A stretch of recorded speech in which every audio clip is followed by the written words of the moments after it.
5 seconds. Start. अध्यक्ष महोदय, मानव संसाधन विकास मंत्रालय की मांगों के संबंध में बोलने के लिए मैं खड़ा हुआ हूँ।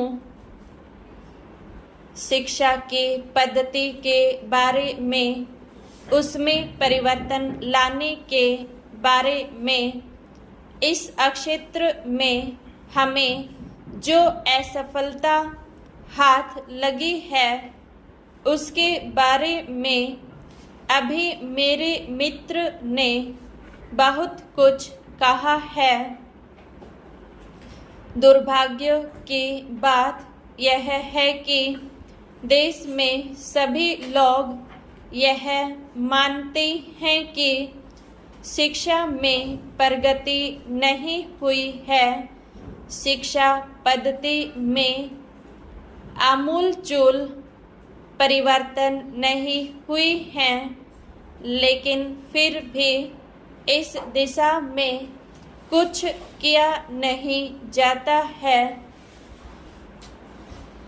ऐसा प्रतीत होता है कि इस विषय में कुछ भी करने की स्थिति में हम नहीं रहे हैं। स्थिति ज्यों की त्यों चली आ रही है। इतना होने पर भी शिक्षा की मद पर होने वाला जो खर्च है और जो उसके लिए धन राशि आवंटित की गई है वह भी बहुत थोड़ी है। लेकिन उस पर न जाकर मैं आपका ध्यान इस ओर दिलाना चाहता हूँ कि मर्ज बढ़ता ही गया। जो जो दवा की वाली कहावत ही आज चरितार्थ हो रही है। जितने ज़्यादा आयोग और समितियाँ बैठी और जितने ज़्यादा शिक्षा पद्धति के बारे में छानबीन की गई, उतनी ही ज़्यादा बीमारी बढ़ती गई। बीमारी का इलाज न होकर और भी खराबियां पैदा होती गई। अभी मेरे मित्र ने माननीय मंत्री का ध्यान एक रिपोर्ट की तरफ दिलाया था। इस तरह की बहुत सी रिपोर्टें हैं। अभी सदस्य महोदय भी एक रिपोर्ट का जिक्र कर रहे थे। रिपोर्ट तो बहुत सी प्रस्तुत हुई हैं, लेकिन मंत्रालय ने उस पर कभी कार्यान्वयन करने की दिशा में कोई कदम नहीं उठाया।